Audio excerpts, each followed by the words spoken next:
Okay. Can you hear? So IT's having IT problem.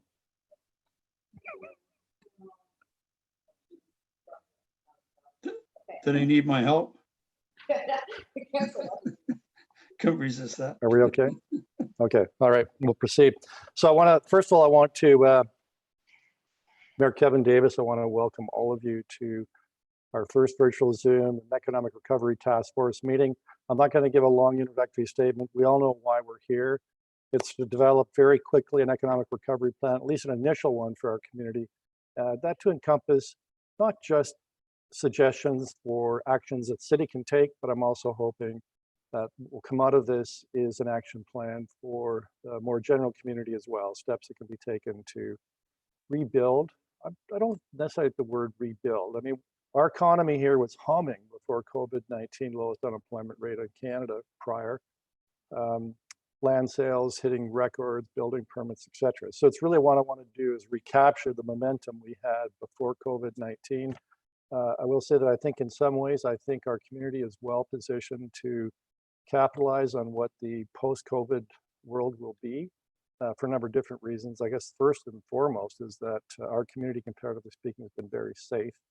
And that has a lot to do with the character of our community and how we deal with adversity. So I don't want to bore any of you any further, any longer, other than to say, so I'm hoping by June, we'll have an interim plan, and then moving out into the end of the summer, fall, that we'll develop a plan that captures all the changes that will take place in the summer, and probably at that point, a little more focused on the longer term strategy, where what we're doing in June will be more the short term, medium term strategy. So, and I'm hoping that I haven't put anybody's noses out of joint in trying to push forward with some recommendations regarding structure and process.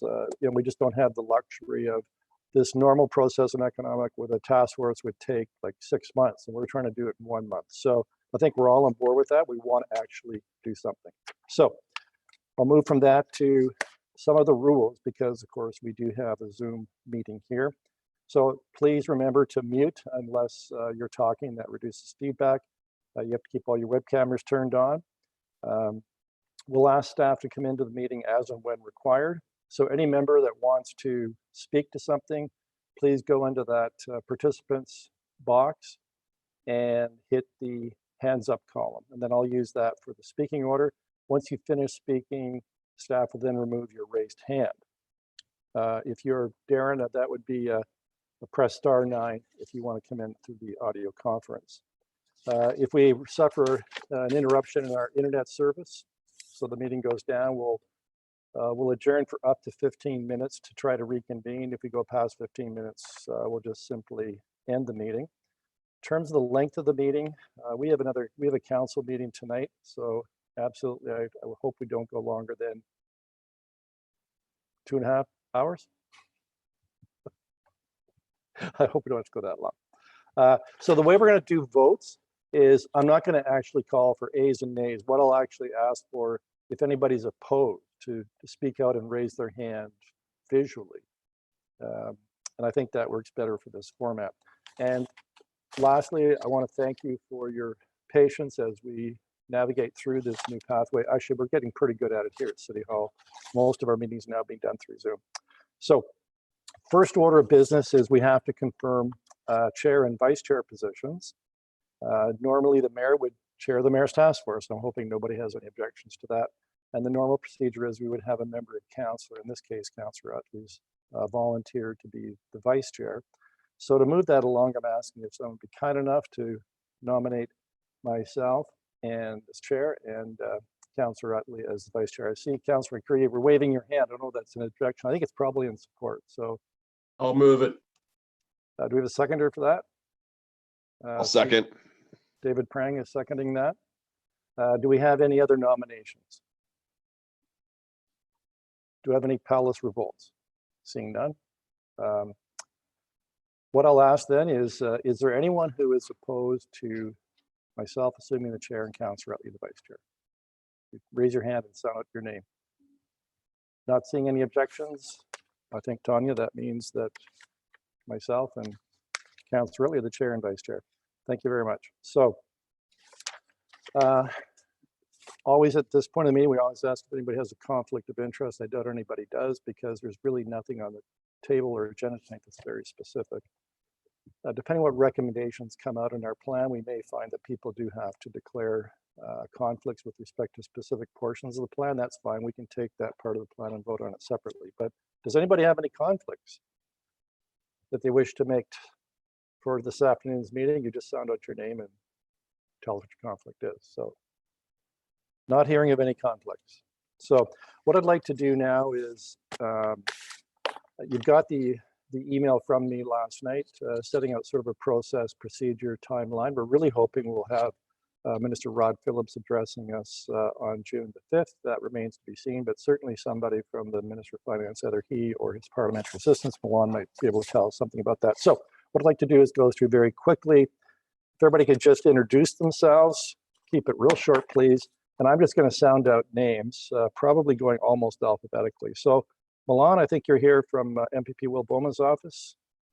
Introduce yourself. Mayor, thank you. Yep. And I'm MPP Bauma's senior advisor and executive assistant here in the writing. Thank you. Darren Cleary, you're next. Mr. Audio. Darren Cleary, I'm a partner at Millard Rouse and Roseboro. I'm happy to be involved. Thank you. Great, thank you. Danette, where are you? Do we have Danette from the Workplace Planning Board of Grand Erie? Hi there. Yes, I'm Danette Dalton, Executive Director of Workforce Planning Board of Grand Erie, and with me is PJ Perisic from our office as well. Great, thanks, Danette. Thank you. Jason, MapTech. Jason Fisher, Vice President, General Manager of Pharmachem. Great. Maria from the Hamilton Halton Brant Regional Tour Association.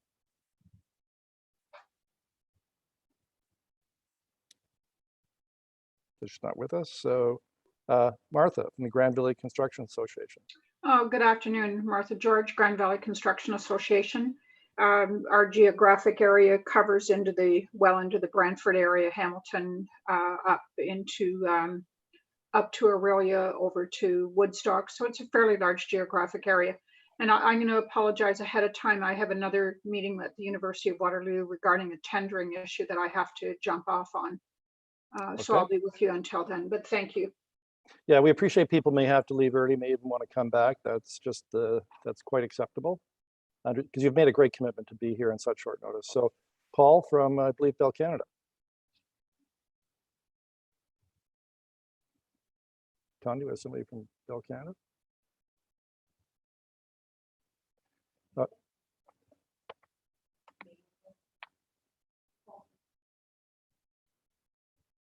Okay, we'll move on. Do we have anybody from Bell Canada? No. Don, I saw you here, Don Guest from the Labor Council, Labor Center. There you are. You have to unmute yourself, Don. Down there, wrong unmute. Don Guest, President of the Brantford District Labor Council. I appreciate the invitation. I understand some other municipalities have excluded the Labor Council, so thank you for including me. I can't believe that they could be so short-sighted to do that. But I don't like to talk about other councils. So thanks, Don. Josh C. Johnson. Mr. Harrison. Gee, I was with him this morning. I know he may come in later. Tina, Brant Human Resources Network. Hi, Tina Headley, and I'm representing the Brant Human Resource Network on this one. Great, thank you, Tina. Six Nations, Matt, are you with us? Matt Jameson? Yes, I am. Thanks, Matt. Economic Development Advisory Committee, Ken, Chair. Thank you, Mr. Mayor. Ken Caracas, Chairman of the Economic Development Advisory Board. Thanks for inviting me. Great. Brantford Power, Paul, I see you there. Yes, good afternoon. Thanks for inviting me. My name is Paul Kwasnick. I'm the CEO of Brantford Power. All right. And from the banking financial institutions, Mark Lazenby. Yeah, Mark was here. Okay, so we'll move on to. Oh, Mark, you just have to, there you are. Can you unmute yourself? No, you'll have to, there's a problem with your microphone, Mark. Okay, There, perfect. Go ahead. commercial account manager in Brantford with RBC. Kevin, thanks for the invite. Thanks, Mark, for being here. Joanne from the Brant Community Foundation. Hi, I know I saw you there. Joanne Lewis from the Brant Community Foundation. Good afternoon, everyone. Thanks, Joanne. Alan Lovett from Watch Us Hold'em. Hi, Kevin, it's Darren. Alan's having trouble dialing in. He just emailed me. Okay. He'll come in later. Yeah. Lily from YMCA Immigrant Services.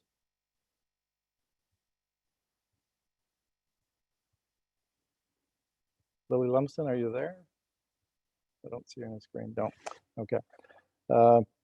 Martina from Phil McColeman's office. Hi, you Martina are. Esbon, Phil McColeman's office. Hi. Phil's going to be joining us as well. He's just on another call, so he'll join in as he can. Great. Councilor McCreary. Good afternoon, Mayor and folks. Janice, I saw you from the Woodland Cultural Center. Yes, I'm here, Executive Director, Woodland Cultural Center. Thanks, Janice. Heidi from Wilfrid Laurier. Hi, everyone. Heidi Northwood, Senior Executive Officer of Laurier's Brantford campus. Good to be here. Thank you. Linda from Six Nations Polytech. Sago, everyone. Linda Parker, Senior Advisor to the President at Polytech. Looking forward to rolling up our sleeves. Thank you, Linda. David from the Chamber. David Prang, Chamber of Commerce, Brantford Brant. All right. From Ferrero.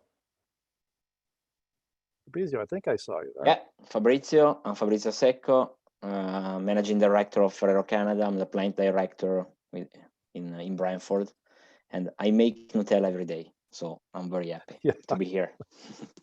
So you are making it now. Absolutely. Good. Rose from the Brantford Regional from Bria. Mr. Rose. Mayor, it's a pleasure again. Rose Sicoli, 2019-2020 President of the Brantford Regional Real Estate Association. Thank you, Rose. Good to have you. Stephen from Conestoga. Good afternoon, everyone. Stephen Spears, Chair of Workforce Development for Conestoga College. Good to have you on board, Stephen. So Cheryl from Employment Ontario Career Link. Hi, I'm Cheryl Stewart, representing CareerLink Employment Ontario. I'm the coordinator with that, and also Grandier Learning Alternatives Adult Education. Great, thank you. Jennifer from the Brantford Home Builders. There, Jennifer. Hello, everybody. I'm Jennifer from the President of the Brantford Home Builders Association. Great, thanks, Jennifer. Barbara Sutherland, Downtown Brantford BIA. Hi, good afternoon, everyone. Barb Sutherland I'm the chair of the board of Downtown Brantford BIA. I'm happy to be here. Thank you. Great, thank you. Cindy, Enterprise Brant. Hi, everybody. I'm Cindy Swanson. I'm General Manager of Enterprise Brant, which is our local Community Futures office, a federally funded nonprofit. Right. Councillor Utley. Thank you, Mayor. John Utley, Councillor Ward 2. Excited for this challenge, and I'm looking forward to working with you all. Thank you. Yes, I'm glad to hear that you're here as our IT assist too. Heather from Community Resource Employment Service Center. Hi, I'm Heather from the Executive Director from Community Resource Service, which operates Employment Ontario Services and the Food Bank. Thank you, Heather. Good to have you on board. Mr. Vicano, Vicano Construction. Hi, everyone. Peter Vicano, Vicano Construction. Looking forward to our discussions and seeing what we can do to get everybody back to work. Thank you, Peter. Malcolm from St. Leonard's. Hello, everybody. I'm the Director of Employment Services with St. Leonard's Community Services. Nice to see everyone. Great, thank you. And we do have some staff on board as well. I think I saw Joe Muto. Okay. Yeah, good afternoon, Mayor Davis. Joe Muto with the city's planning department. I'm the manager of development planning here at the city. Good to have you on board, Joe. Thank you for Kevin having Finney, me. our economic development director. Yeah, thank you, Mr. Mayor. Good afternoon, everybody. As he said, Kevin Finney, Director of Economic Development Tourism. I'll be acting as the key staff liaison supporting the mayor on this initiative. All right. An invaluable assist to me. Alan Lovett, I believe you're on board now.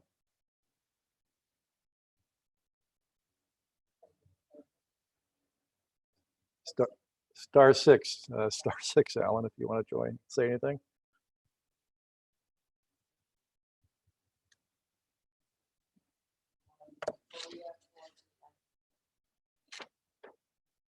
Thank you for that.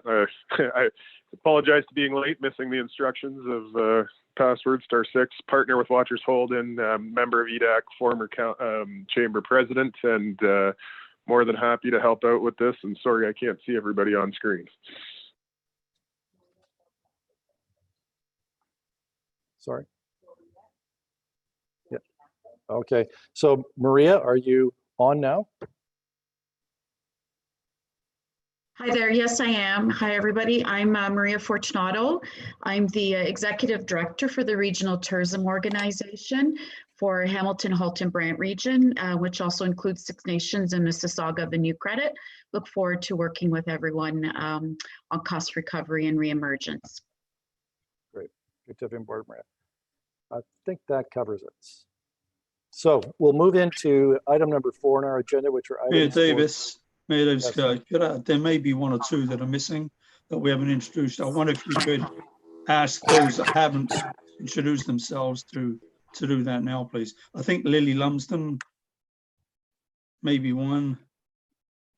Okay. Thank you, Vice Chair. I appreciate that. Thank you. Yeah, Lily Lumsden from the YMCA of Hamilton, Burlington, Brantford. I'm the Senior Regional Manager of our Employment, Immigrant Services, and Youth Intervention Programs. And I was here at the beginning and then lost internet and then came back, so. Great. Good having you on board. Is there anybody else that I've missed?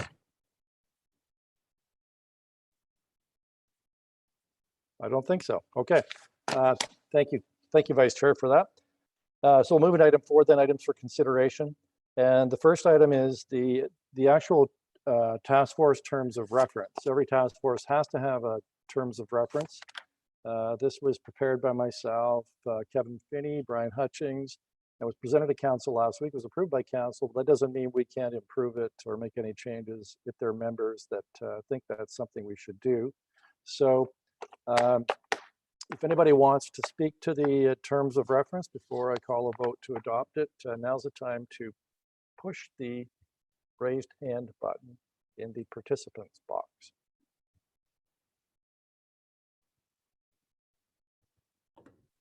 Yes, Matt Jameson, I see you've raised your hand. You're on. Yes, thanks, Mayor Davis. I appreciate the opportunity to participate on behalf of the Six Nations Development Corporation.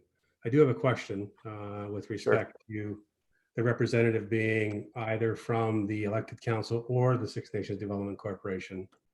Wondering if that the offer was sent to the elected council or just to me, so I can seek clarification from them on my service. Yeah, so Matt, I did talk to Chief Hill last week about this, and he thought you would be the ideal representative on behalf of, let's just call it the Six Nations, given that you are your position with Six Nations. So that we can, if it's appropriate, take out the reference to Six Nations elected council, but perhaps if you could check and let us know, we can make whatever changes would be acceptable to the Six Nations. Okay, that's fine. I'll continue to serve. I just sometimes information doesn't flow, especially now more than ever. So happy to hear that. Great. Okay. Thanks, Matt. Anybody else wish to speak to the terms of reference? It's Linda Parker, Mayor. Yes, go ahead, Linda. Yeah, I'm just wondering, does this document need to reference methodology for voting at all?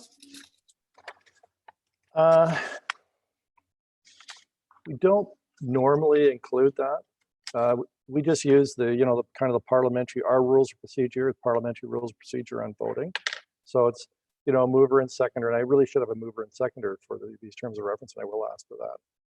Then it's, the general comments, discussion, and then just ayes and nays. So.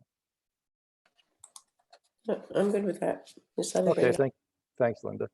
And then, of course, anybody can ask for anything to be separated if they wish to, if there's a particular clause they would like discussed and voted on separately. So we're going to use the general rules and procedures that we have for city council, just because that's what I'm familiar with. Any other discussion or comment? I guess I should ask for a mover for the terms of reference. Anybody prepared to move that? So moved. Thank you, Councilor McCurry. Anybody wish to second that? I see Heidi Northwood is seconded. She raised her hand. So unless there's any further discussion, I'm not seeing any raised hands. So I will then, does anybody have any who wishes to oppose the terms of reference? Please state your name and raise your hand. Not seeing anybody, so I will assume then that all the votes are in the positive and that we pass that unanimously. So the second item is the formation of a working group. We don't necessarily need a motion on this, but certainly we could have some discussion if you'd like. So I did send out the email last night. I selected, try to select representatives from the major groups. I didn't want to make the working group too large so it becomes unwieldy, but I also wanted to make it large enough that we have input from as many of the sectors as possible. You know, and clearly the task force will determine the final plan and we'll have full input into it. But we do need a smaller committee, I think, to do the heavy lifting, to actually put together a draft for us to consider at our next meeting.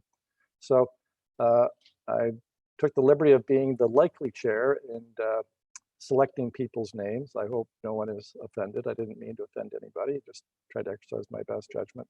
So, and I do know that we did, Mr. Harrison Josh from SC Johnson has said that his schedule will not allow him to participate. I kind of anticipated that there might be one of either he or Fabrizio that might not be able to do this. That's why I had two for large industry. So is there anybody want to make any comments, suggestions, substitutions? Oh, also, we do have an addition. I've asked Cindy Swanson. I think it's very important that we have Cindy, given the organization she represents. A lot of federal funding could be flowing through her organization. So I think it's important we have her in the working group, and she's agreed to do that. I believe, Cindy, is that correct? Thank you. Any discussion, suggestions about the makeup of the working group and the fact that we're going to be meeting very quickly, very soon to present to you within 2 weeks a draft economic recovery plan? Yes, Councilor Rutley. Thank you, Mr. Chair. Looking down the list, we have one person on that working group from Woodland Cultural Centre, and I'd like to hear from Matt Jameson if there's a need for his community to be represented from the business community. I just see that as a little bit light from Six Nations as it is right now. Maybe he'll decline, I don't know, but I would like to get Mr. Jameson's feedback on whether they need more representation on that working group. Sorry to put you on the spot, Matt. Well, I appreciate that. I appreciate the thought, John. At this point, you know, Janice Montour and I have a very, very good and professional relationship. We work very closely together. So her and I actually exchanged emails about this earlier today. And I've got lots of confidence that Janice can represent our interests on behalf of the community. And you also have Polytech on the task force as well. So I think Janice will do an excellent job, and she certainly knows that she has the ability to reach out to anyone here at Six Nations, including myself, should the need arise. Thank you, Matt. And Janice, you got a lot on your shoulders now. Thank you. Thanks, Mr. Yeah, I thought Janice would be a particularly, in the sense that she also, with Woodland Cultural Center, a big part of the tourism that is occurring in this area. And so that there's the two bases that Janice touches, both the Six Nations community and also the tourism. And so there's a neat little connect there with Janice. Any other discussion? Seeing none, as I said, I don't need a resolution. I think from the fact that no one's asked to speak to it, that generally that meets with acceptance. So what I'd like to do then is, and this is what I was hoping, that we would spend most of our time today just coming up with people's thoughts, ideas as to what the working group might consider.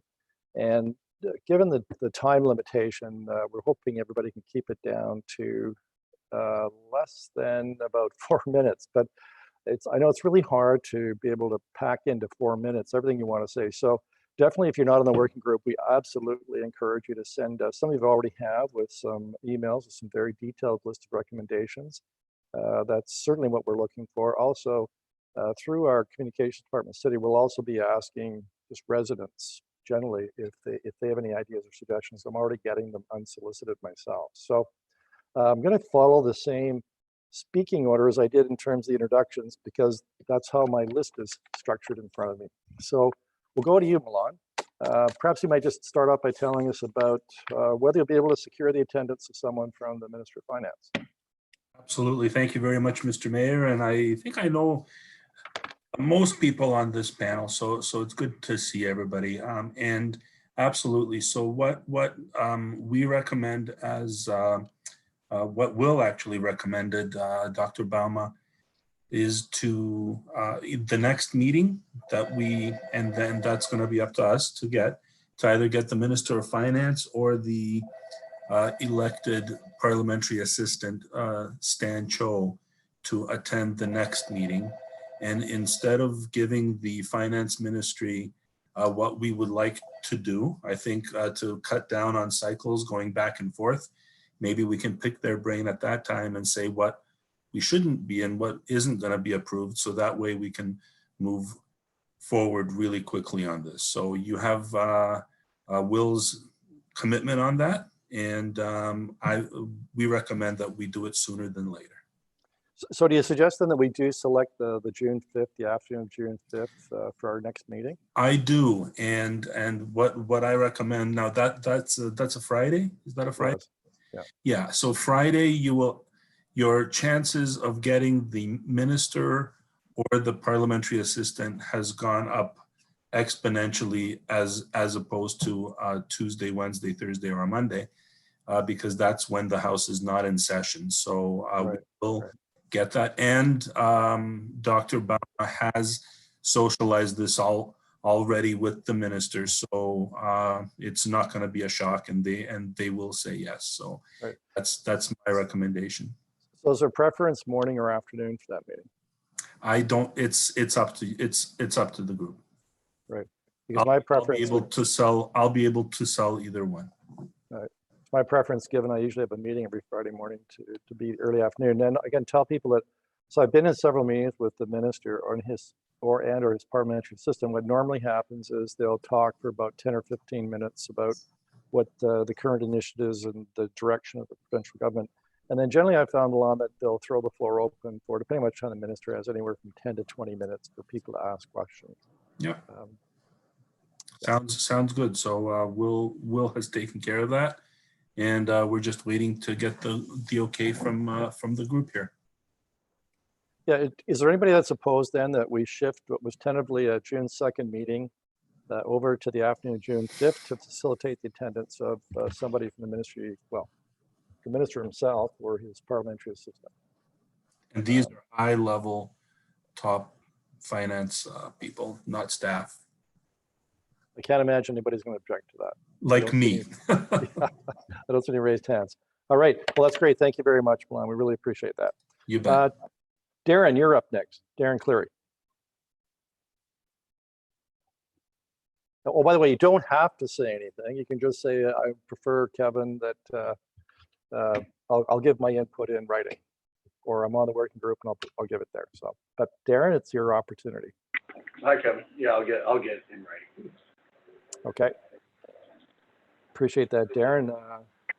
You know, I'm very thankful we have Darren and Ellen Lovett. They have a lot of small business clients, medium-sized businesses. They can give us much of their perspective. So, Danette, would you like to say anything? Any ideas or suggestions?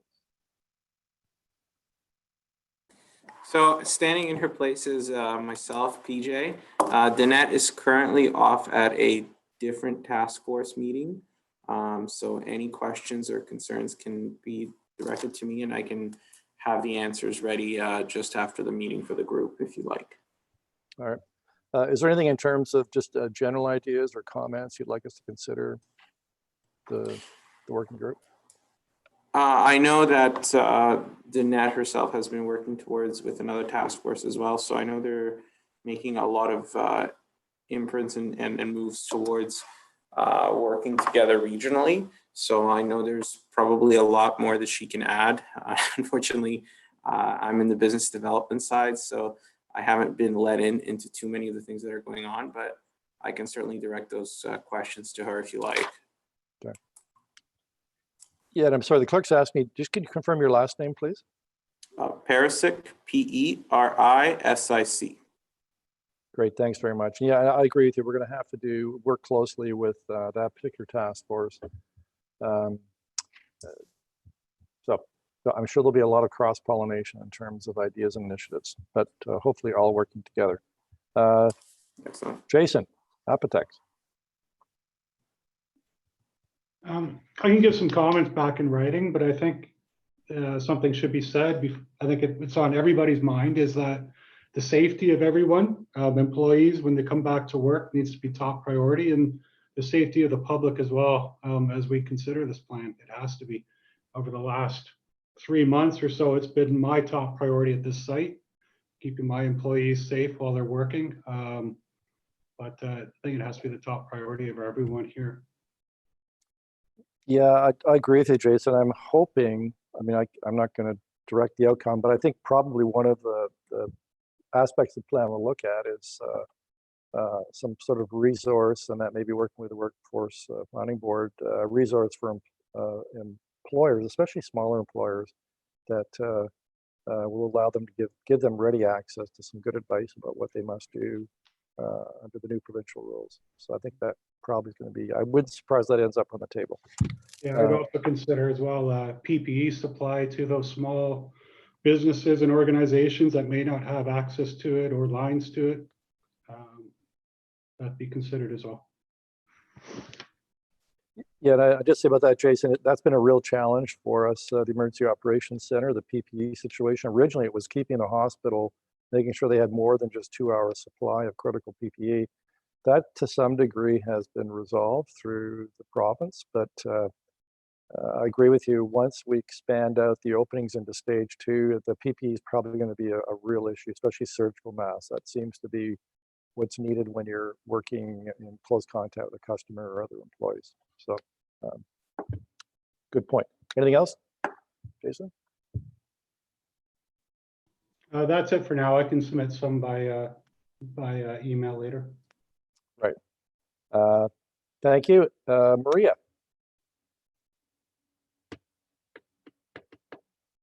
Hi there. So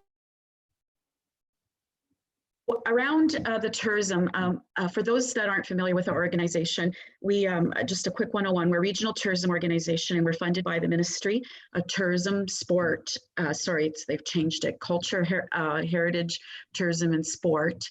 And so we've been engaged on a number of things related to trying to help the tourism industry business operators, which are a lot of the local operators, determine or gauge how we can assist them with emerging out of COVID. So at the provincial level, there is a tourism leadership panel that's been set up, and all of the RTO executive directors, along with Destination Ontario and Tourism Industry Association of Ontario, we've been engaging with the minister to help her bring voice to what's been going on the front line, but also in terms of identifying what potential recovery opportunities there are for our industry and challenges as well. And there's actually a submission that I just got off the call actually that we've been working on. She set up 14 sectorial panels. And each of those sectorial panels, we've been going through this process this month of getting feedback from stakeholders to get an understanding of what's going on, entrepreneurially. Some individuals are innovating their businesses. What are the challenges? What are the workforce training opportunities that are needed? And along public health, what are some of the public health considerations that need to be made and challenges that the business sector has collectively? Because in Ontario, there's 34 different public health departments. And although they somewhat operate consistently, there are some differences when it comes to municipal implementation, which impacts business and how they emerge out of COVID. So there's some high level things we're working related to that at the provincial level. So I've been engaging with Tourism Brantford, who's a very key stakeholder with us, with Six Nations Tourism as well. So ensuring that the Brant area of my region is participating in this process, and we've certainly received some good feedback from operators. Also, in terms of the RTO, we implemented a COVID interim marketing plan. Because we can't sell to a traveler right now to come from outside to come inside to our region with the COVID safety. So we really have pivoted our focus to supporting local efforts. So it's about a double bottom line. So the strength of tourism is the strength of local businesses. So if we don't have local businesses that are feeling supportive and building that foundation, bolstering that foundation, that it isn't going to be supportive to draw tourists back to our region in So Maria, can I? the future. So we've been very focused working with our partners that way. So sorry, I'll stop, but we've got a lot underway and I appreciate the opportunity to engage. So. Yeah, and I'm really looking forward, Maria, some of that input, some of the specific input you might give us that the working group could consider. So absolutely, yes, happy to share that because there's a lot of tactical things that are being looked at in terms of implementing safety at that business level. So there's some data available for that. So great, thank you. Next up, Martha from the Grand Valley Construction Association.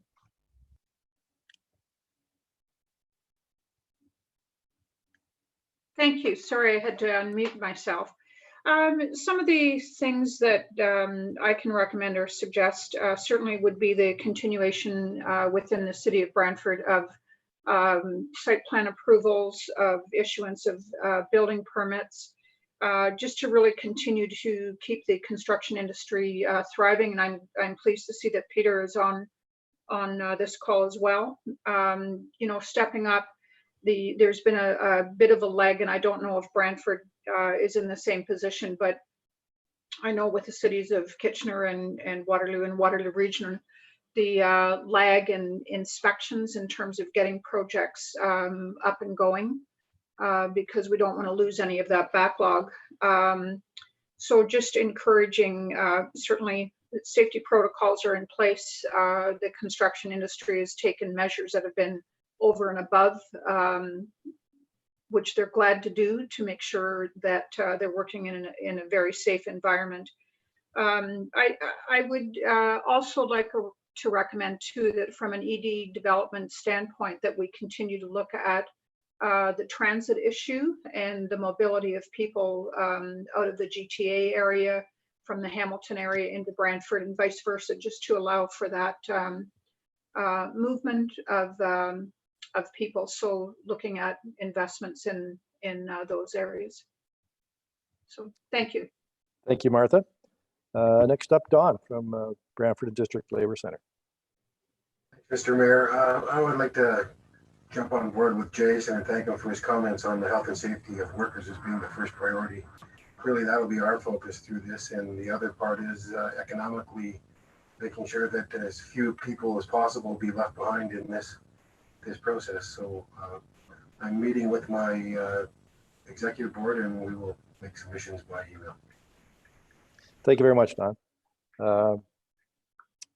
Next up, I wonder if we still have Josh from SC Johnson. I know he had to jump out for a minute. No, okay. Tina.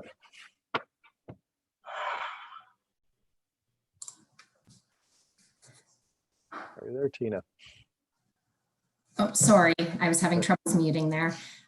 So our group primarily does lunch and learns monthly, September through May, which we had to stop, of course, this year. So I guess our concerns are just what would be essential protocols in networking groups and looking for recommendations along that. We're getting very good at that here at the city. Thank you, Tina. Matt, Six Nations.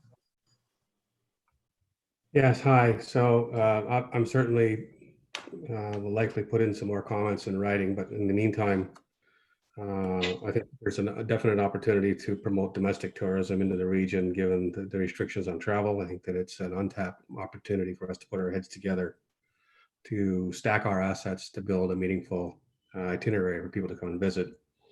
I also think that there's an opportunity for investment. I think there's provinces looking for ways to deploy capital into projects. I think that Six Nations and the city of Brantford have some long-standing opportunities here, one of them being West Street things and how we can put our minds together to lean on the province to make some capital investment to create jobs and mutual benefit for a better future. Other than that, I have many other thoughts which I'll put in writing. Great, thank you, Matt. You know, I agree with you. There's tremendous potential, and us working together both a very unique, I think, tourism package that we have been and can present even more effectively. And Six Nations access into the federal funding sources, ours, the province, working together. I think we can work up some magic for both the city of Brantford and Six Nations. Ken, from the Economic Development Advisory Committee. Thank you, Mr. Mayor.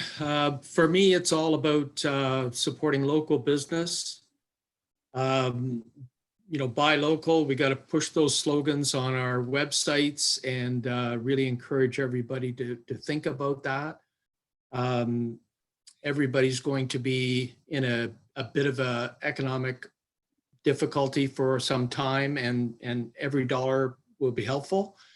Perhaps there's some new partnerships or synergies that we can develop with local manufacturers that maybe they were getting there, or people that need supplies could maybe get them from our local manufacturers, as opposed to maybe the US at this time, or some other countries. You know, Kevin Finney could certainly, you know, see some of that possibility out there. Other than that, that's sort of my focus at the moment, and I'll send in writing anything that I can think of that might be supportive along those lines. Great, thanks, Ken. Some good points. Paul Kwasnick. Yes, good afternoon. I concur with everything that I've heard so far, and for me, it comes down to, I thought, really three elements. One being confidence, and the whole, you know, reestablishing of the confidence that not just the community has, but all of us as individuals, families, and just society in general. So I do think that health and safety message, coming from the utility sector, it's obviously bread and butter for us that we speak safety every day. But I think it actually transcends into every part of our community, in terms of, you know, everywhere you go now, you have a safety concern, even as a customer. No matter what transaction you're going to, even you do something simple that should be social, you have a confidence issue. So I think this safety theme actually transcends beyond just the kind of, you know, what you normally would think of in terms of, you know, keeping employees safe. That's obviously an important thing for us, and I think for all of us here, but confidence in general. Obviously, access to money, the funding is the second piece. I think that understanding how to match that access and what's available to what we've got either in planning is something that the group would have to keep focused on. And I think that we also have an attribute here in that we can reinvent our space because we're not condensed into this footprint where we're having to be so tightly on top of each other, especially with our, some of this newly annexed land, that we've got opportunities to create footprints where people who are going to have legacy safety issues that could go on for the next 5-10 years, that you could create your communities that would match up with that. So and then making it easy, I guess that's the other thing. So I was going to say rebuilding confidence attracting funding and trying to find a way to make it easy to implement. And that's something we can control in the city. So those are my comments. Yeah, great points, Paul. Actually, the city has done a business survey, and what came out of that was 113 responses. The number one concern of most small to medium-sized businesses in our city is access to financing to carry them through the impact this is having on their business. And for some, small, especially sole proprietors, small businesses, they don't have access to the kind of lines of finance, lines of credit, et cetera, that larger businesses have. So that's a big issue. Thank you, Mark. Thank you, Paul. So on to Mark from the banking sector.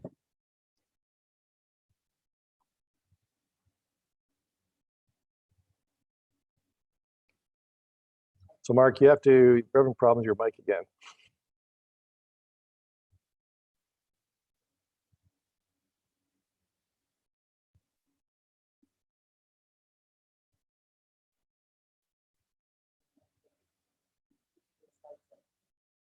Star 6, Mark? Okay, thank you. Is that working? Yep, that's working now. Sorry about so yeah, thanks, Kevin. Certainly RBC looks to partner with businesses and business ventures and support the community through our support of for-profit and not-for-profit organizations. And so certainly things that come up through this discussion we'll look to support in any way we can, whether it be our main lines of business or as a sponsor of the community in many ways. So we'll certainly be looking for opportunities, and I'll be happy to write in to those. And if anybody has feedback, I'm always willing to take it. So thanks for the opportunity. Right, and I appreciate that, Mark. In terms of giving us a written response, I'm going to ask you if you give that to us fairly quickly, because our first working group meeting will be Friday, and then another meeting Wednesday. So there'll be meetings subsequent to that, but I know a lot of you probably given some thought to this. So if you wouldn't mind putting pen to paper, so to speak, and getting it to us as quickly as possible, we appreciate it. Thanks, Mark. Okay. Thanks. Joanne, from your perspective of the Brant Community Foundation. Hi. Yeah, the comments have been really great, and that's an awfully big job ahead for you. I would like to talk about the charities and not-for-profit sector. They've been working really hard and with a vulnerable population. Their demands increased, their fundraising opportunities are, disappearing. And I just think that's so important because they add so much to the quality of life to our community that I think that has to really be a big part of the plan. Yeah, I agree. They're very much challenged, the not-for-profit sector. Next up, Alan, star 6.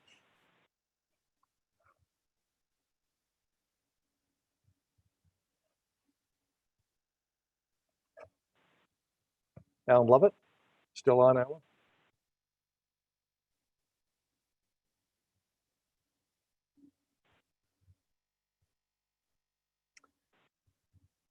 Yeah, lawyers always have a problem with technology. I've gotten beyond that. Okay, Alan, maybe we'll come back to you if you just chime in. Okay, you got me now? Yeah, we got you. Sorry, I was just moving out of my car. Yeah, so I will get things to you in writing, but a few kind of high-level thoughts, and most of these are kind of originating from dealing with a lot of small business clients and the concerns and comments I'm getting over and over and over again. And firstly, I think what might be helpful for the larger group, and not to put anything back on the city's plan, is maybe a little bit of resources or understanding of some of the things that the city is actually in control of, as opposed to what's being mandated down from the province and from the federal level. I think that there's a great deal of work that the city can use with bylaw creation and enforcement locally, but a lot of it is going to be driven by the province and the federal government, and be more of a lobbying effort from our end of things. As far as our clients are talking, most of them are talking about access to information and trying to get through the misinformation. And as Paul kind of commented on, obviously employee safety is an issue, but really it's the the social confidence of dealing with local businesses. So whether that be advertising different things that you're doing, or even just the simple things that a lot of businesses are doing with glass barriers, sanitizer all over the place, those kind of things. I think that there's a lot of work that can be done in marketing, to marketing various resources to help people put best practices together, and we can probably assist in doing that. On the lobbying side of things, a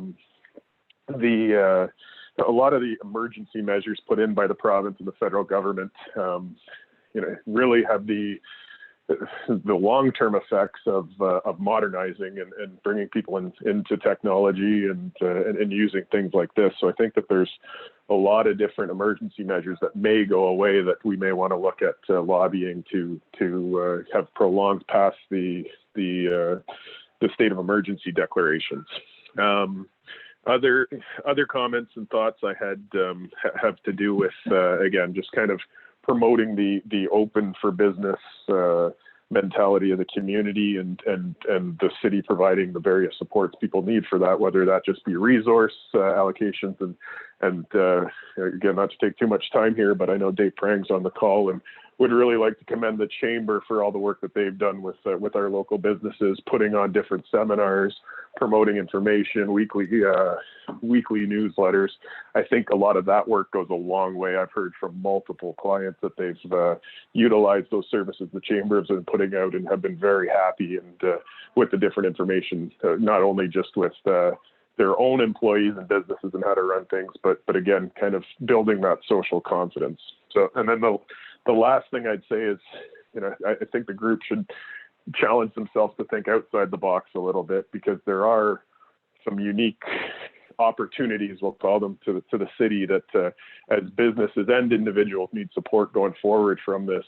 The announcement that schools were going to stay closed for the remainder of the year got a whole lot of groans around our offices from parents who are dealing with kids. So I think that the promotion and expansion of city programs that deal with kids and childcare and things like that, that's one example of a unique opportunity the city may be able to provide some additional services on. So again, I'll get some more comments in writing, but a few of my high level thoughts.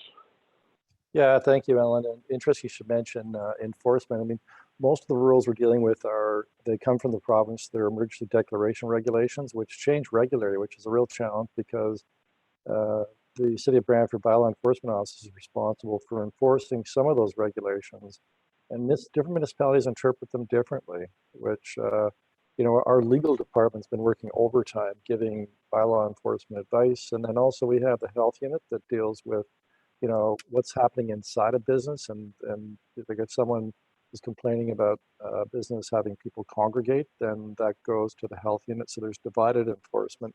And then, of course, the Ministry of Labor is involved. They have their traditional area of jurisdiction over the workplace as well. So it can be confusing at times. Plus, especially we're moving into the reopening, the rules change constantly. I'm not criticizing the provincial government. It's just the nature of the beast is the gradual reopening, but it does create enforcement challenges. So, but we try and keep on top of it. And city bylaw enforcement is constantly dealing with and talking to our legal department and other municipalities as the best practices for that. So next up, I think I've got Lily from YMCA Immigrant Services. Hi there. Thank you, Mr. Mayor.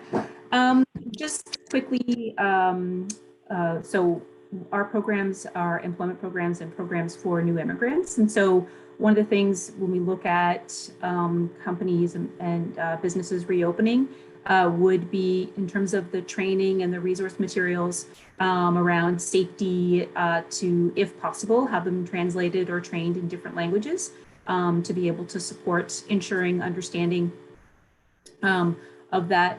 The other thing I would say from the employer end, and some of my colleagues that are in the employment services scope will be able to talk more about being able to support and leverage support organizations like ours to be able to help both businesses in terms of adjusting to kind of what the new normal will be, but also, we do work with individuals who are job seekers. And so, we could or will be able to create a pipeline for some of the businesses in terms of if they need if they need employees and trained employees. We have a number of programs that run in Brantford that do that. So hopefully with the economic recovery that those of us who are support organizations that you'll be able to leverage us and our services and we'll be able to help both businesses and the residents of Brantford be able to get back to work and get out of this. So. Thanks, Lily. Next up, Martina, unless Phil's, no, I don't see Phil yet, so. Yeah, thanks. So my role here is really to be Phil's ears and eyes, and hopefully be able to answer any questions that anyone may have or do any research for any programs, either at the federal level or any suggestions for just how we can help. So that's what I'm hoping to do here. Yeah, I'm hoping, Martina, that we know there's likely going to be a lot of money flowing out of the federal government for infrastructure projects. So whatever advance notice, heads up you can give us, certainly that'd be appreciated. Okay, will do. Right. Councillor McCurry.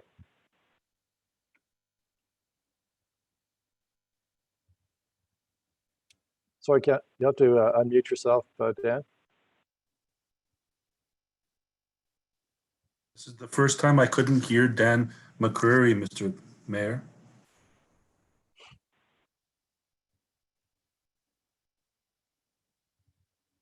There we go. Thank you. There. Yep. Okay. Mayor, thank you very much. I wish Councillor Rutley were here to help me with my tech issue because we do rely on him around the table. I just want to say how blessed we are to live in a community where we've got so many skilled people that are willing to participate and set a path for us going forward. To my knowledge, I think we had 100% take up on this, Mayor, if I'm correct. And yes, we did. Anyway, I just want to make sure that we express our appreciation to everybody that's participating, and I look forward to hearing some of these good ideas continue. Thank you, Councillor McCurry. So I'll jump next to Councillor Utley. Let's have the councillors say their piece.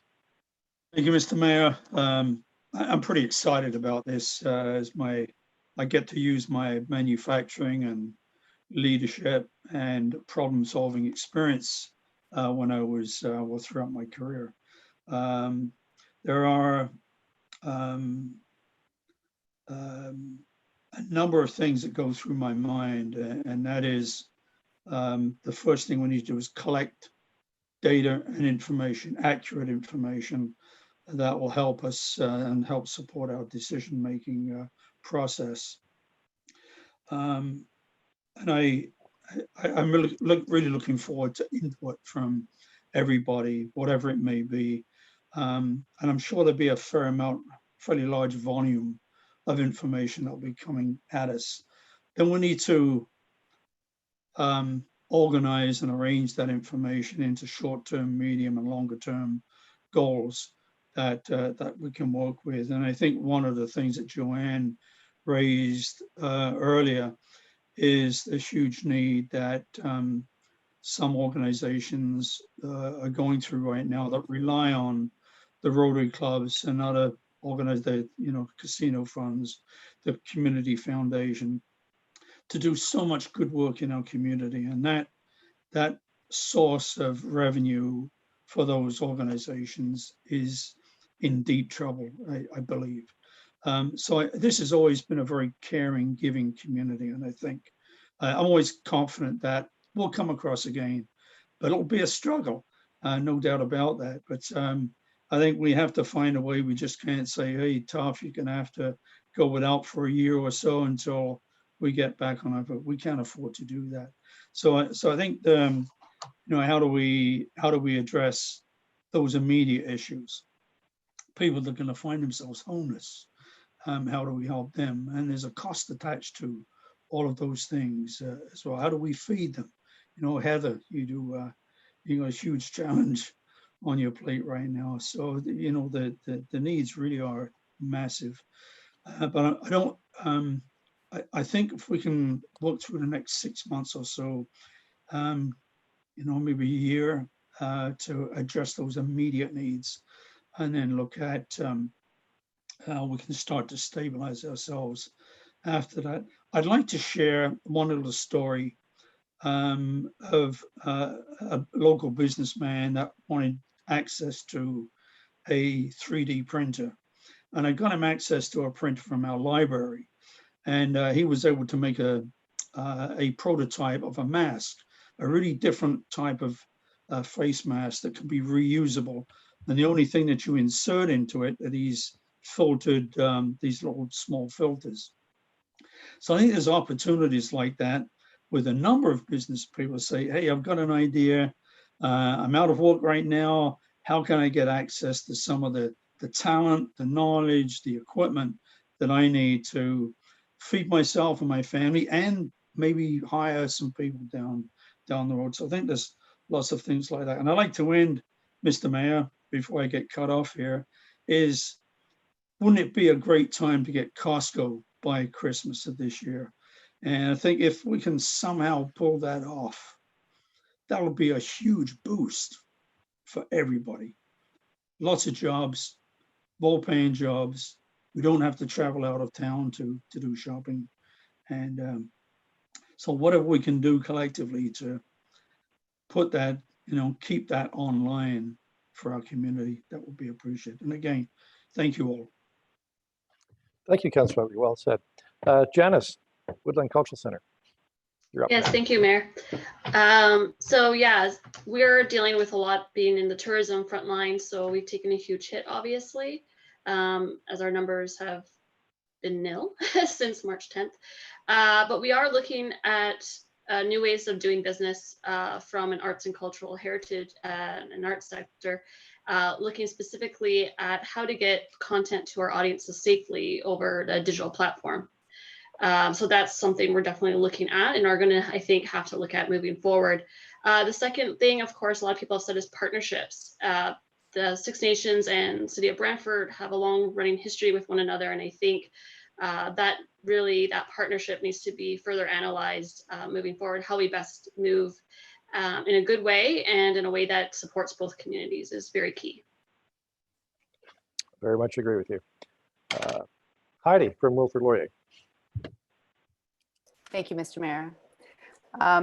Yeah, I could probably talk for about an hour on this one. So I will keep my comments at high level and just 4 different areas that I've been thinking about, in particular about the downtown, but of course, much more broadly speaking with all of the communities that surround us, as well as the large boundary of the City of Brantford itself. The first thing from the Laurier perspective, it seems to me working in partnership with the city and others, that would be a high priority, is getting all of our students back. And I'm not just talking about Laurier, I'm talking about Conestoga, Six Nations, Polytech, etc. Trying to get everybody back, even if our classes are online. We still want to have our students actually perhaps doing doing those courses if we can, especially if they need to for access issues in terms of internet, etc., in the Brantford community itself. So I see that as a really high priority item. Another one, again, I'll just keep it at high level for now, is in the work that I've been doing with Laurier and thinking about the long-term planning. It's really interesting. I think that the risk assessments about keeping people safe, as well as then getting things back up and running, it all comes down to what is the possibility of the mitigation of risk factors by that PPE. It's amazing. You can't do a calculation of risk versus, of risk at all without having that really clearly articulated. So even thinking, okay, you bring students back, or you open up businesses, what have you.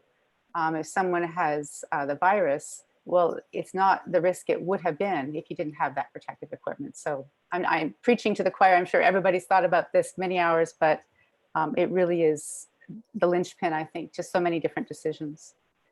The next one is thinking about the partnerships that we've already been working on, but also will continue to work on with our redevelopment and renovation of the downtown through One Market, what was formerly known as Market Square. We finished our first phase of renovations. That happened about 2 weeks. We had all of everybody move in 2 weeks before the pandemic was officially announced and there was the shutdowns. we are been working, as many of you know, we've been working to keep actually all of these things going so that as soon as we can do construction projects again, they can take off for the continued redevelopment of downtown. And hopefully there will be some federal funds for some of the parts that we can't fundraise for or can't finance ourselves. So much to say about One Market. I will not say too much more about that directly, except for that it's all about partnerships. There's only half of the building that we're thinking of is Laurier. Most of it will be in fact community facing. As for those of you who saw that article in the paper recently about our market research that we did with community members, business owners in Brantford, as well as our students, about what they wanted in downtown and their perceptions of downtown. So that would, construction projects supporting local businesses, et cetera, will be a huge part of One Market. And then finally, a different set of people around this table. We've been working very hard to be putting together a group of organizations within the city and beyond on entrepreneurship collective that really supports our small business owners and scale ups for this time coming out of the pandemic. So any sort of ease of creating those lines of partnership between various institutions, whether it's Chamber, BIA, Enterprise Brant, BRC, Laurier's Launchpad, and beyond, I think would be really, really helpful in thinking through how we can be in a much stronger place in 6 months, 12 months. And I could go on. I will stop there, Mr. Mayor. Thank you. Yeah, I would just say one thing to the group. I mean, the One Market proposal it could be really transformative for our downtown, our communities. It's much more than just Laurier. So great news on that, more to hear on that. So Linda, Six Nations, Polytech. Yes, thank you, Mr. Mayor. I'm just going to focus on the things that I haven't really heard. Not really the level of detail I was thinking anyway, but to go through the whole process of recovery, I mean, we need to have our individuals first and foremost to feel safe. We've seen a lot of anxiety and trauma in our learners and some of our staff. In order to go back to work, I mean, basically individuals need their basic needs met. So, the childcare has to be there, the transportation has to be there in order for them to even consider going back to work. So once the individuals feel safe, what I haven't heard is I'm wondering if we should be looking at branding, some form of branding to show that the businesses that are very committed to being compliant with the safety and the public health and the everything. So actually do a whole branding and a whole logo that, you see it on the door that says, yes, I'm doing my part and you are safe and you come into my establishment. I think if we can consider something like that, from personal safety to the confidence of the business and the branding and the compliance there, then if we focus on, which I've heard, facilitating shopping local, anything and everything we can do to help resource online learning to training and marketing and any small business support. So 100%, who's on board in terms of compliance, that forms, kind of a broader extension of our current business Chamber of Commerce and other organizations. And I guess the last thing that I really just wanted to highlight is we have business and we have the Ministry of Labor, but we also have a different set of rules for the education sector.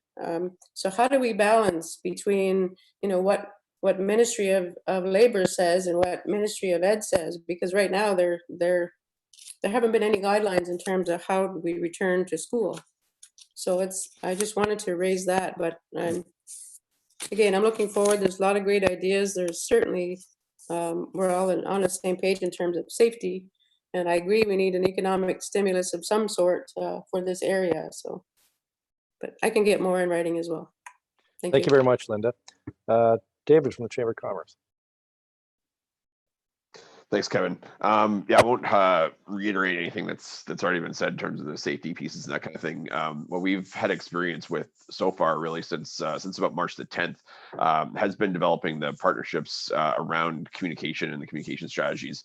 So I think that's one of the things that the Chamber can bring in terms of getting out to both our members as well as we have several businesses, several hundred businesses that aren't members that are subscribers rather to our email listserv. So we were able to sort of access that right away and use those tools. We've been able to strengthen a number of partnerships with many people on the call today, as well as others, including our friends in the county.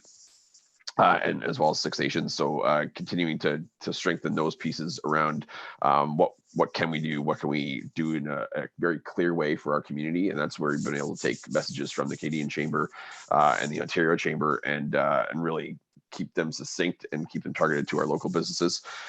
Really, the Chamber's in the business of communicating, networking, advocacy, and events. And the one piece that we've been challenged, I guess, to reimagine is how we do virtual events in this experience. So we're looking forward to our, from a celebration perspective, delivering our Business Excellence Awards in August in a very unique way, as well as a golf tournament in July in a very unique way. So some of those things in terms of reimagining and re-exciting the community and looking for definitely lots of ideas and things that way. We're looking at doing a job fair in a couple of weeks, again, partnering with several others on the call. So yeah, those kinds of things in terms of generating some excitement and some interest in getting back out there and being safe, but also being adopting to the new world that we're living in, and having the Chamber be one of the leaders in terms of delivering events. And I think we have the capacity to do things to scale up as the general rules and general guidelines allow. So we look forward to doing that and not going beyond, but sort of adhering to what's safe, but doing it in a way that is exciting and innovative as well. Great. Thank you, David. Teresa from Ferrero. Yeah, thank you, Mayor Davis. So I heard already a lot of good comments. I think I can reiterate definitely on the messages about health and safety. I think what this task force can do also for as more business are allowed to reopen, I think definitely we can put together guidelines and suggestions in terms of best practices. I think everyone faced different challenges over the last 2.5 months, and we got a lot of learnings as well. So I think we can definitely use those learnings for the benefit of the other companies that are going to reopen also in the next few weeks, month. Also in terms of decision making, when we have to make for the business hard decisions sometimes to stop a factory like we did for a few days, but we can definitely share this kind of examples we have, because of course we always have the health and safety of everyone as a first priority. So that's I think something that we can definitely share with real concrete examples of the challenges, of the learnings and best practices. Then the second point is I want to highlight is about the unemployment rate, because traditionally actually the unemployment in Brant is very low, and for large businesses like Ferrero and others, we always struggle absolutely to get manpower, especially also in some period of the year. So this could be also a good opportunity to help the community and to try to find the best way to have the demand and the offer to meet at the community level, because I think we have a lot of opportunities in Ferrero, but I'm sure that also other organizations always struggle to get skilled workers, also general labor.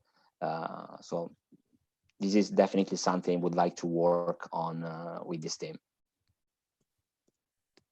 Thank you.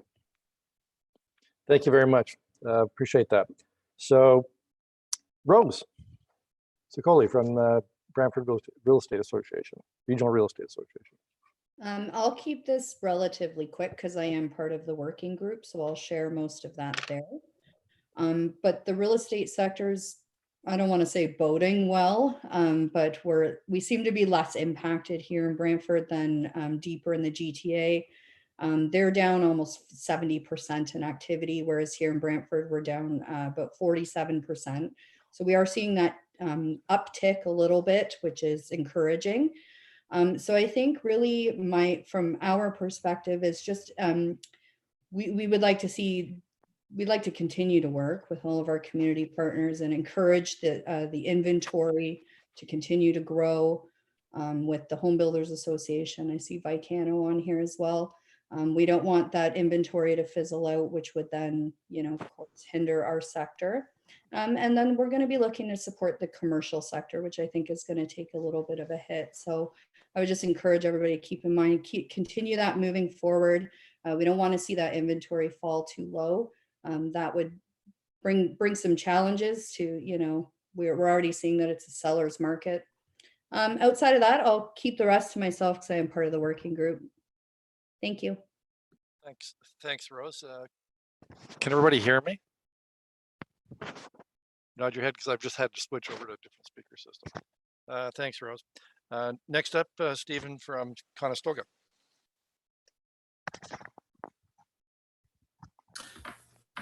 Thanks, Mayor. I'm going to echo a couple of comments, certainly from Heidi.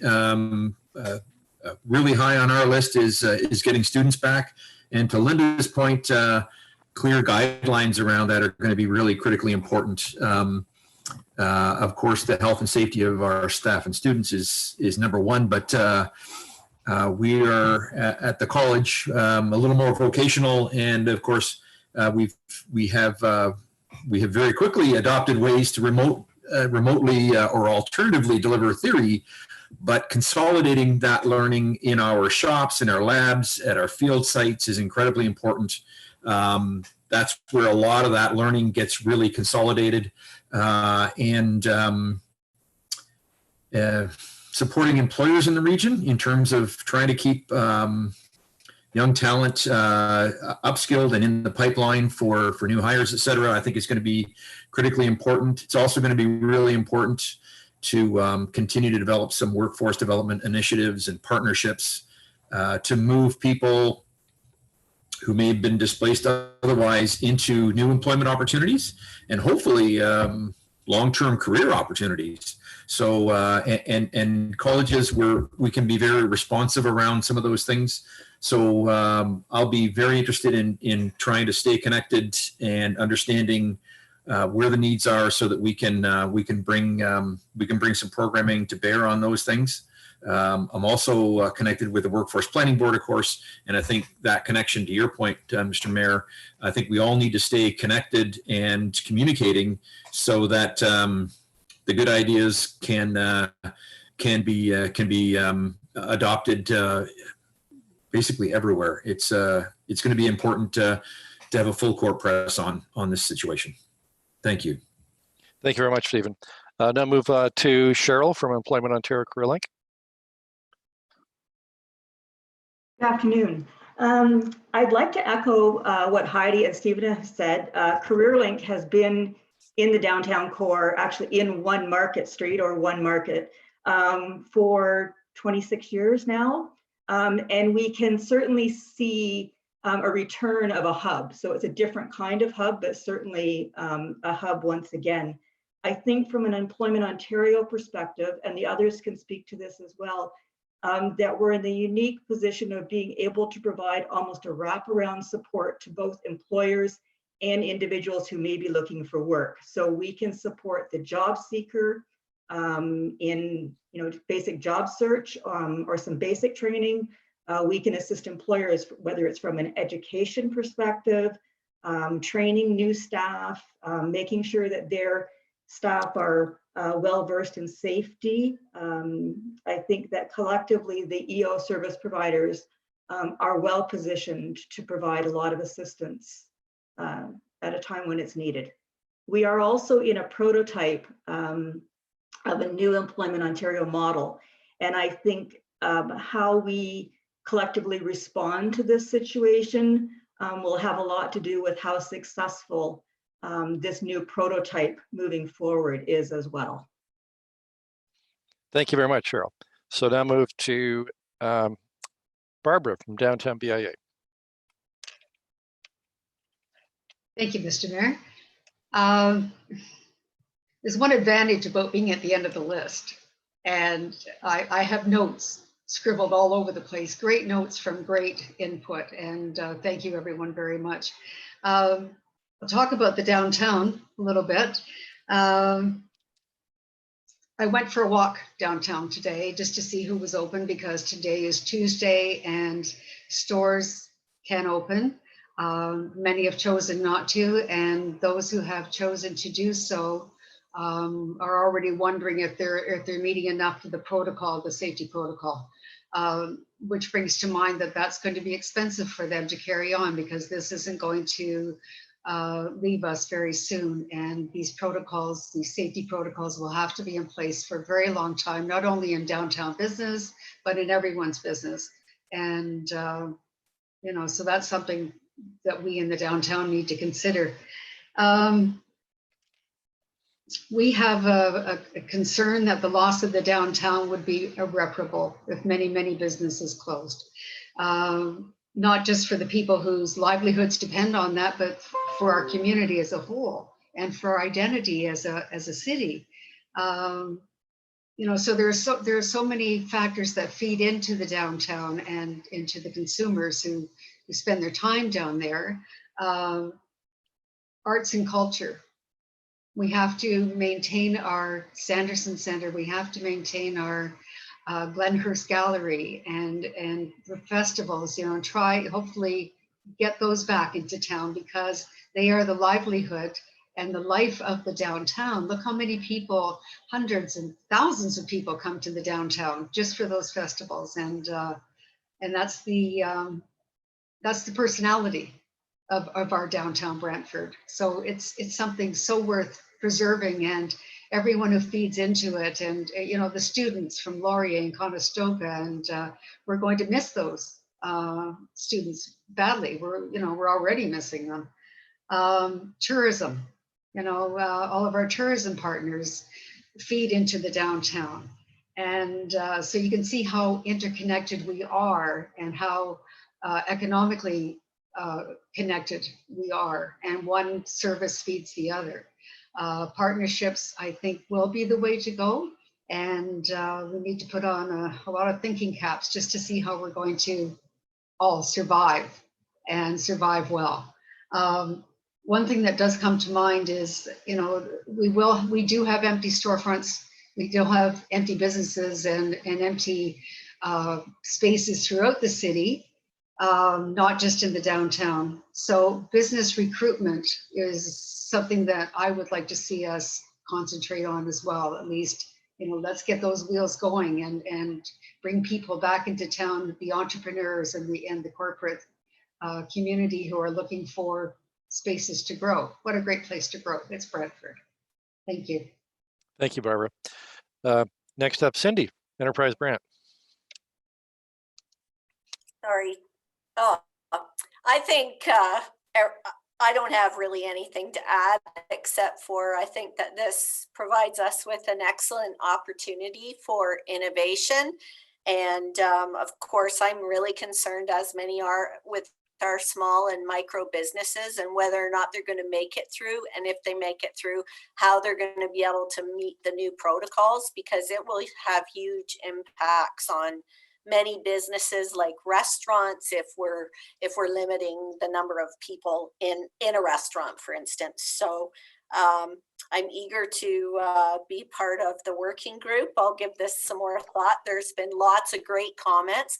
I will add that we got some special federal funding already. We will be launching a plan that's to help those micro businesses, hopefully tomorrow morning.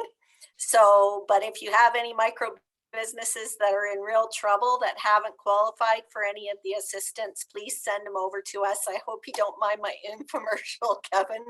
And No, not at all. Thank you all. I'm done. Thanks, Cindy. A lot more to come out the working group. I think, Jennifer, I missed you. I think I might have jumped over you. Jennifer Stewart.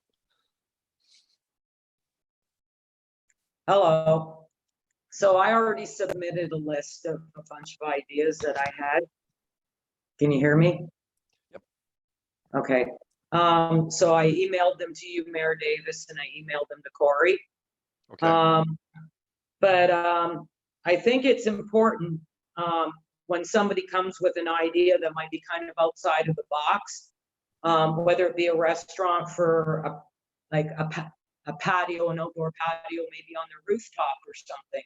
Somehow they can implement that. Or for vendors for having an outdoor space for the vending, that city staff and council get on board with these ideas, even though they might be kind of beyond the normal bylaw sort of thing. Because right now we all have to kind of think outside of the box to get things going. And even for like building permits or planning permits, just like things should be expedited, and kind of maybe keep a, like, I don't know, a control on red tape, so to speak, right now. And like I say, I submitted a whole bunch of ideas, so Okay. that's me. All right. Thanks very much, Jennifer. I haven't checked my emails in the last hour or two, but you can be sure I'm going to check it right after this meeting. Heather Vanner, you're up next.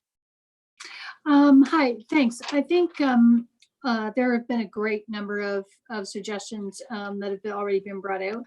The only thing that really I've kind of come out of this with is, I think in terms of the nonprofit sector, we need to continue to look at ways that we can work together and partner. And that might be something that we could look at as an initiative for nonprofits, in terms of trying to find more innovative ways in terms of fundraising and trying to partner together. But the other piece for me is really also looking at the number of people right now who we know are taking advantage of the government supports that are available out there, and where they will be when that's all over. And I think that that's something that we really need to keep a sharp eye on. You know, I think about the services and supports that are available to people right now, and making sure that people are aware that they are out there and available to anyone. You know, I think that that's really extremely important. I think that to a degree, there comes a bit of a stigma with using a food bank or using other services, even employment services for that matter. And I think it's a matter of saying, you know what, again, we're all in this together, and kind of branding that a little bit and saying the support and help is out there for people if they need it. But I'll talk more as well at the working group, and I appreciate being involved in that as well. Thank you very much, Heather. Peter Vicano, the disadvantage of having your surname end with a V. You're towards the end, Peter. Mr. Mayor. Yeah, I've made some notes of what I wanted to say, and I'll try to keep it brief. We're involved in construction and development, and we have a number of tenants, so we act as landlords, and we have as many as 40 tenants who cannot pay their rent. And the bank is deferring interest or principal portion of the mortgages. And that's all they're doing, is deferring. They're not chipping anything other than waiting for their money an extra 3 months. I think the financial institutions need to chip in, because I think we all read the profits that the banks earned last year, and maybe they could reduce their profits this year. Mr. Mayor, I'm wondering, why isn't Brant County in this group? We lead a intermingling life and business life and personal life. If what we do is an attempt to stop this virus from, or slow it down, don't you think Brant County should be part of these discussions and part of what we do, and us part of what they do? Although you've really touched on something there, Mr. Vicano, but let's say this, that I've consistently reached out to the county since I was elected, and consistently been given a message that in some ways the county, we're one region, but the county does have a different industrial base, a different economic base. And the message I was given loud and clear on several occasions is that the county prefers not to work jointly with the city. They want to work cooperatively with the areas we do, which is John Noble Home, social services, housing, and that their stated preference is to work with other municipalities. So I've listened, and I've heard that many times, to the point the mayor even suggested that they should build a wall of Brantford. So at some point I just say, okay, I'm listening to you, and you don't wish to work with us, have your own initiatives. I respect that, and I'm not going to continue to bang the drum. Too bad, too bad. Mr. Mayor, I sympathize with you, but again, our lives are so intertwined with Brant County. We should be working together. City Hall, Martha George from the Grand Valley Construction Association touched on it.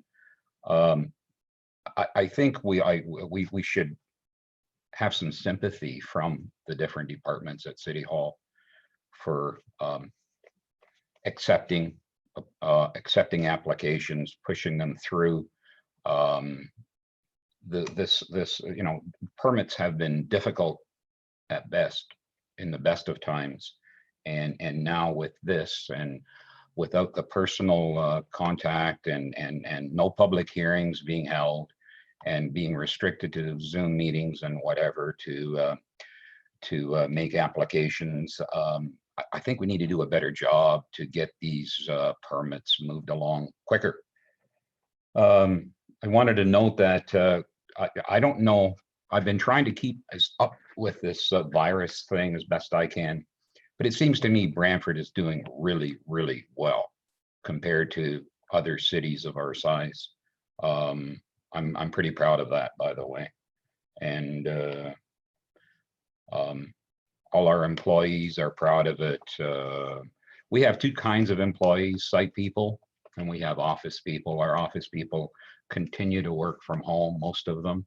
We've restricted our office staff to 3 people here, and we practice our distances to be able to do this. But what doesn't make sense to me is that the provincial government has allowed all construction sectors to go back to work. Well, guess who runs the projects? Us in the office, and us in the office aren't here. It's very difficult right now. We're looking very, we're very interested in seeing what this next stage of opening of workplaces to allow our office staff to come back to work. Also, Mr. Mayor, lastly, I wanted to mention, I think this group should hire a specialist in that understands what we, the situation clearly, and can help us all and make suggestions. I think we're all amateurs, at least I am, and knowing and making decisions on what to do. There must be specialists out there that can be hired for a few bucks to come in and educate us a little bit more. The banks I mentioned. And the other thing is I can't believe that these small businesses are going to survive this. I don't know how the municipality can help out. Property taxes. I mean, again, we have 40 tenants who are refusing to pay their rent, which, by the way, includes property taxes. Is the city forgiving us? We're having to forgive 40 tenants. And that's all I have to say. Yeah, I can just make one comment, Mr. Vicano, Peter, that we are June 9th, we'll have our first virtual public hearing under the Planning Act. We've really pushed hard, the staff in this very room with me, to really get back to a normal routine, albeit virtual. And I think you're going to see a marked difference in June, and continuing through the summer, we'll be almost back to normal, but virtually, and including a large component for public input. We have made the planning department, building department is an essential service here within the city.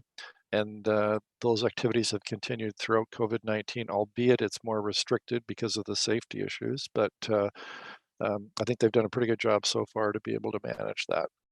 But we, like everybody else, we're learning and we're adapting, because I make it clear to the staff here, as to the CAO, that we're going to be living with this for at least a year or two probably, and we've got to learn how to live with it safely. And so a lot of our efforts have been directed to that. We've learned a lot that hopefully that knowledge we can impart on to smaller businesses that haven't gone through what we've had to do here, and other businesses as well. Thank you, Peter, and look forward to being here in the working group. So moving down to, I think I've got Malcolm and then Lily, and then we're going to hear a wrap up from Kevin Finney. But so I'll move to Malcolm from St. Leonard's. Thank you, Mayor. So as a couple of the other Employment Ontario providers already mentioned, I think we have a unique opportunity to support both employers and job seekers. So a couple points on that. I think it'll be really important to make sure that we help make these matches quick. There's gonna be a lot of people who are out of work right now, a lot of employers who are maybe shifting their business, needing different kinds of employees. And I think it'll be important for us to collectively find a way to create those job matches and create them quick so that the businesses can keep operating. As Fabrizio mentioned earlier, there was a labor market shortage prior to COVID. There was a lot of talk about that. So with this and the higher unemployment rates, there's going to be a lot of people who haven't accessed any services like ours before. So I think it'll be important that there's a joint message out there so people know what's available to them. And kind of along that note for employers, I think we should be putting together some kind of collection of available services for what they have available to support them. So within Employment Ontario, there's a lot of financial incentives, different programs to support matches. With Enterprise Brant, there's some as well, and other organizations out there. And I think even internally, it's sometimes challenging to explain those all to employers. So if you're an employer trying to navigate all the options available to you at this time, that could be a bit of a challenge. So I think if we can collectively pool our resources, find some way of sharing that information, I think that'll be really important. And thank you for having me be a part of this. Well, thank you, Malcolm. Some good points there. Lily from YMCA. Still with us, Lily? Hi, yes. I actually gave comments earlier. Yep. Yeah, I thought. So yeah, so I'm Yeah, good. I thought you did. So, Yeah. is there anybody else that I haven't called upon before I asked Kevin Finney to? I think I've got to everybody. Okay, Kevin. So Kevin Finney, our Economic Development Director here at the city. Big part of this, and Kevin, thank you very much for all your help so far. And there's a lot that you and I and Councillor Utley and Councillor McCurry are going to be doing in respect to this plan. Yeah, thank you, Mr. Mayor. Again, also thanks everybody on the call. It's been a great first meeting. From my point of view, a lot of talk around economic drivers, some of those pitch points with respect to workforce development, post-secondary, some of the servants agencies challenges, as well as the food security issue that Heather raised. So again, I think it was a very good first discussion. Just from an administrative standpoint, I just would ask that all the members send their comments to Corey Francis instead of inundating the mayor with these emails. I know he's a busy man every day. So if you'd all send those along to Corey, she would have originally sent out the invitation for this meeting, and we can collate those and bring them forward to the working group. But again, thanks again for your commitment, and I'm very much looking forward to working with the individuals on the working group and bringing a plan forward for the task force's consideration. Yeah, thanks again, Kevin. So that brings us then to the end of today's meeting. I want to thank everybody for participating, agreeing to participate. Councillor McCurry was right. There was no one who refused the call to duty. And are we surprised? I don't think we're surprised because, but I will say this, sometimes it's hard for me to get to sleep at night when I hear the voices, I hear the issues, I hear the challenges. And, frankly, at times I wonder, can we do it? And I think to myself, I know we can do it. And we've done it before in our past. And fortunately for us, I think we've got some really attributes in our community in terms of the willingness to work together, bringing all the sectors together. Plus, I think the new economy is going to be very much, it favors those communities that have an industrial base, given the bringing production from offshore. And those communities that have a very large office and commercial base, I think they're going to be feeling the pinch. And plus, we've shown Southern Ontario that we can work together and create a very safe living and working environment here. And we've got to continue that. It's going to be, I believe, a marketing feature of our community. So although there's much that could make one despondent, there's much about our community that makes me confident. And we have to capitalize on that, utilize all the resources we have. And again, I thank you very much for serving on the committee. We hope that, I think our next meeting, which will be June 5th, sometime in the afternoon, the timing will depend on, I'm hoping we'll have Minister Phillips. He's a very good speaker. He's very straightforward. I think it'll be a very interesting meeting for us. So we'll have probably the first half hour, 40 minutes dealing with that. And then we're hoping that at least several days before that, we'll have a draft plan to you.